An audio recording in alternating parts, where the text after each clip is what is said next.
پاکستان له طالبانو سره څه وعده خلافي وکړه؟ هند له چا ولې شکایت لري؟ د دې ترڅنګ نور مهم او تازه لنډ خبرونه هم شته، نو ویډیو تر اخره وګورئ. خو مخکې له دې دوو خبرونو باید دا ووایم چې د امریکا د متحده ایالاتو د بهرنیو چارو وزارت وایي چې دغه هیواد به راتلونکې اونۍ په قطر کې له طالبانو سره یو ځل بیا مذاکرات پیل کړي. هندوستان ټایمز هندي ورځپاڼې په یوه تازه مقالې کې لیکلي دي چې د طالبانو پر وړاندې د پنجشیر مقاومت ځکه مات شو چې دوه مشران احمد مسعود یې بې تجربې او امرالله صالح په تاجک ولس کې مینه نه درلوده. دغه رسنۍ لیکلي دي پخوانی جهادي مشر عبدالرب رسول سیاف چې اوس په نوې ډیلي کې دی، هڅه کوي چې طالبانو پر وړاندې سیاسي څیرې راټولې کړي.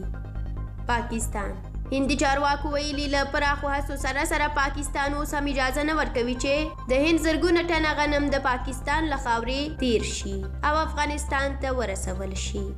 ملګري ملتونه د ملګرو ملتونو د بشري مرستو د همغږۍ ادارې په تازه څرګندونو کې ویلي دي چې دوی له افغانستان سره بشر دوستانه مرستو ته ژمن دي او هڅه کوي چې پر وخت اړمنو ته خپلې مرستې ورسوي.